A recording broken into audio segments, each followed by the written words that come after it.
Do you remember the last time that you were rejected or you felt you'd failed at something? Remember that pain in your chest, and arms, and feeling deflated? Regardless of who's rejecting you or how it happens, failure sucks, and it can make you never want to put yourself out there for fear of repeating those same feelings. But you have to, or you'll never find the people and opportunities that are best for you. Hey folks, welcome back to the channel. If you're new here, my name's Alex, and on this channel we focus on human performance to help you live healthier, wealthier, happier, and more productive lives. Today, we're going to understand why rejection and failure hurt, and give you my top 5 tips for dealing with and overcoming rejection so you can perform at your best all the time, every time. Now, if you're watching this because you've recently been rejected or failed at something, let's start with a quote by legendary football coach Vince Lombardi. The greatest accomplishment is not in never falling, but in rising again after you fall. So to help you get back up stronger than before, we're going to start by understanding the science behind why rejection hurts. Then we're going to look at why you should love rejection and how you can learn from rejection, before looking at why control is your worst enemy and why patience and kindness are key if you want to become a hero. So let's get into it.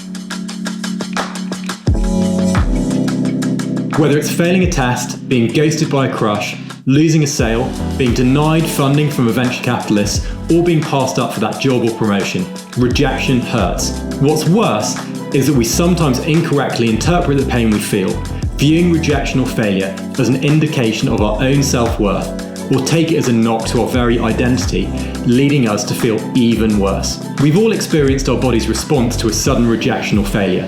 That sinking feeling nauseous, or a pain in your chest and arms. This is science and part of your body's fight or flight response, governed by your sympathetic nervous system in response to a threat. A University of Michigan study of magnetic resonance imaging, or MRI scans, found that rejection actually activates the same parts of our brain as physical pain does.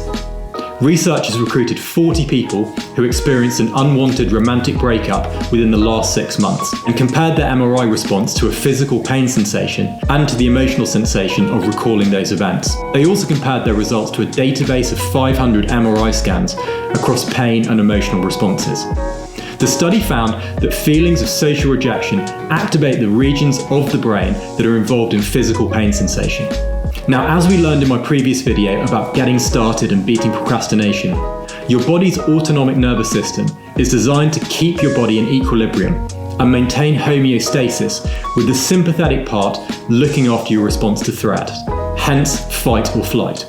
This is most often associated with an immediate danger to help keep us safe. So how do emotions and rejection fit in? Well, in Charles Darwin's seminal book, The Expression of the Emotions in Man and Animals, emotions are described as evolved adaptations that provide an advantage to survival and reproduction by preempting a true threat and helping animals to avoid a threat in the future. Sticking with evolution for a second, research from Duke University in 2015 suggests that in the context of the fight or flight response, emotional regulation is used proactively to avoid threats. As humans evolved, it became important to form relationships and groups to reproduce and survive, with natural selection favouring those in tribes rather than those alone. Now, being accepted into a tribe or a relationship was vital for survival, and rejection had serious, potentially fatal consequences, causing human beings to develop biophysiological mechanisms to warn of threats to acceptance and belonging, and an emotional aversion to rejection. However, in today's society, technology has widely expanded communities via social networks, and being cast out of a group is less likely to lead to a mortal threat. Equally, outliers and individuality are celebrated rather than ostracized. And as Stephen Pressfield outlines in his book, The War of Art, a professional endures adversity, and founders and creatives must make sacrifices and cut themselves off from social groups in order to work deeply on projects. So now we understand the science, how can we reframe and overcome feelings of rejection and failure? Now, I'm a huge fan of reframing anything negative to your advantage. And I'm also a huge fan of challenging yourself every day to do things that are scary and outside of your comfort zone. Having a growth mindset and loving to learn from mistakes is a great way to reframe rejection in a positive light. Now, I've probably been rejected more times and in worse ways than any one of you watching this video, simply because I like doing hard things and pushing myself, and I understand that failing and being rejected is part of that journey. In her book Mindset, Stanford psychologist Dr. Carol Dweck highlights our ability to challenge ourselves and learn as one of the most important skills we possess as humans. Similarly, George Leonard in his book Mastery outlines the importance of making mistakes along the way on your journey to becoming a master at any craft. Now, that being said, rejection still hurts, and this is often because of the weight that we ourselves place on the outcome and the associations we make with what we're being denied. My life hack here is one word: abundance. If you come at anything with a mindset of scarcity, you're stacking the odds against yourself and increasing your risk of failure. Raising funding for a startup is the perfect example of this.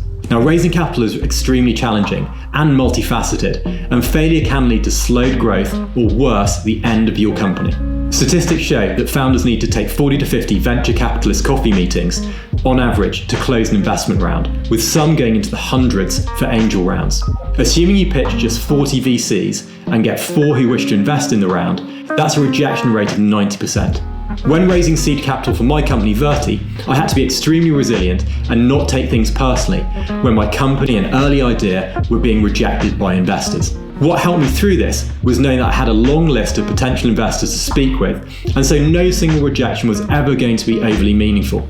If you're approaching things from a mindset of abundance, you tend not to overvalue any single outcome, as you know you always have other options. The other important concept to understand when it comes to abundance is that there is no best option or way to do things.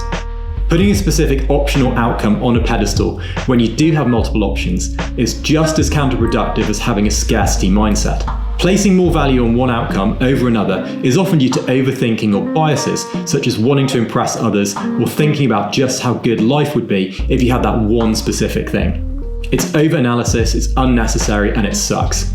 For anyone watching this who is putting things on a pedestal, I bet you $1,000 that in 6 months' time, that thing that's causing you so much pain right now will seem pretty inconsequential, and what you've learned from the experience will help you to be more successful in the future.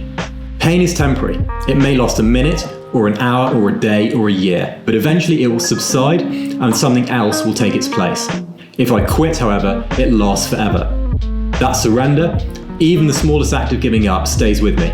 So when I feel like quitting, I ask myself, which would I rather live with? Now, this is a quote from cyclist and drugs cheat Lance Armstrong in his autobiography. It's very easy to feel like a victim if you get rejected or something goes other than the way you wanted. And it's equally easy to blame everything other than yourself. Taking ownership of the experience while not beating yourself up is the key to learning. With particularly painful experiences, remember to take a second and not to dive straight in when things are fresh and still hurt. Take a day, a week, or a month, and then think objectively about what actions you took which you might learn from.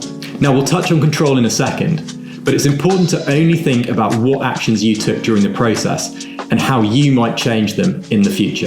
Don't try to second guess the decisions and thought processes of other people, which can be multifaceted, and whatever you assume is their reasoning, it's unlikely to be very constructive.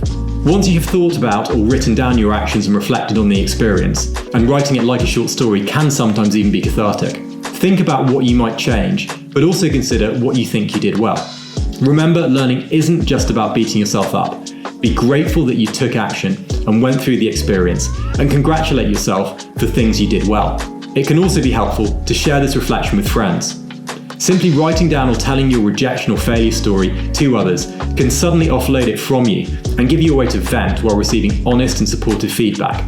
You'll probably have friends you debrief life events with regularly, and you want to surround yourself with people who help you to learn and question your actions while also picking you up and moving you forward. In business and sports, this is often the job of coaches who analyse the events in detail and then help the individual to understand what they need to work on while not being overly critical. This sharing process also helps provide perspective, as you might be so engrossed in your own issues, you've lost sight of what is important.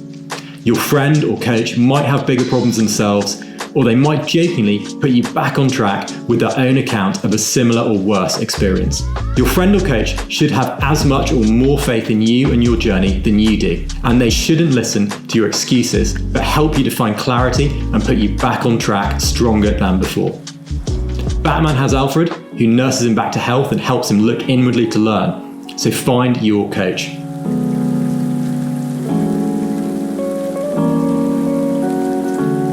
As a surgeon, I'm all about control. From sterility in the operating room to reduce infections, to standardizing variability in the way that health professionals train to reduce error. Control and being responsible as a leader for maintaining control is an important part of running a high-performing team. Regardless of your job, feeling out of control can make you feel helpless and foster a victim mindset where you feel that everything is happening against you and there's nothing that you can do. Striking a balance and understanding your circle of control is essential for ensuring that you are analysing and learning from rejection and any mistakes, while not beating yourself up beyond the realms of how you could have dealt with any situation. There are many reasons out of your control why you might fail or be rejected. The most chaotic example is probably dating, where there can be an unending multitude of factors ranging from timing to how busy someone is, to how they communicate with people, to people having a certain type or belief system you can't possibly influence. All you can do is be the very best that you can be, play your own game, have your own boundaries, and focus on what you can control. This is something I learned from scaling a company. There are certain things that I can do as a CEO, such as instilling a powerful company culture and optimizing hiring processes that are scalable and which I can reflect on and improve that will have a huge impact. There are also things outside of my realm of control, such as the timing of a speaking event clashing with a board meeting or an employee's internet going down, which I can still reflect on, but they're lesser learning points and I'm not going to stress or beat myself up about them. As mentioned, when reflecting and analysing your actions, it can be easy to overanalyze and overthink things. Go over things once, read around the area for improvement and do a single discussion with a friend or coach and then move on. If you're constantly going back to analyse the situation or wistfully looking at those unanswered text messages from your crush, that's not healthy or conducive to learning and it's just wallowing in pity. You need to move on.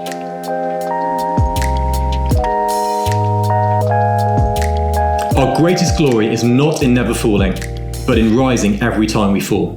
That's a quote from Confucius, and it takes me to a final point, which is about getting back to it, picking yourself up despite however painful the previous experience was, and getting yourself back out there. Just like in Top Gun, when Maverick gets back to flying after Goose dies, or in Batman Begins, when Bruce gets up after Wayne Manor is burnt to the ground. The way of the hero is built on getting back up and learning from things that go wrong. This concept in movies comes from psychology, and particularly the work of author Joseph Campbell and his book, The Hero with 1,000 Faces, which analyses narrative, monomyth and structure in how heroes in fable take the reader on their own journey of improvement and discovery. As we've seen in the previous points, a hero must take action and encounter obstacles before internalising the experience and changing both themselves and others. Now, while this usually takes the hero a few hours in a film or a book, for us regular humans, this is a continuous cycle over our lifetime. You'll encounter multiple obstacles, and the more you take action despite adversity, the more change you will foster and the better you will become. It's therefore important to be consistent, patient, and be kind to yourself given the length of this journey. To learn effectively, you need to not only reflect, but also apply learning points into practice, which means getting back out there and being consistent. Getting back up from failure can seem hard, but once you've done it and accepted that it might feel tough for the next few attempts, you'll get back into the swing of things in no time, and the process will help you to find abundance and get over the pain of that original rejection. It's equally important to have patience and to not throw in the towel. You might have to overcome multiple obstacles and learn many points before you get to a level of mastery that allows you to win consistently. And even then, the master continues to learn. Most importantly, be kind to yourself. As we've now learned, yes, take action and ownership and learn from rejection, but also surround yourself with friends who pick you up and push you forward, and remember, you can't possibly control everything. The hero gets beaten up and goes through pain and heartache on their journey, but that doesn't mean they never win, and it doesn't mean they never take a day off. Even Batman gets the girl and chills out at the end of the Dark Knight trilogy. If you enjoyed this video, we've added in some links to other videos you might find useful. And if you have any stories of how you've learned from or overcome failure or rejection, I'd love to read them in the comments. Thanks for watching, and I'll catch you again next time.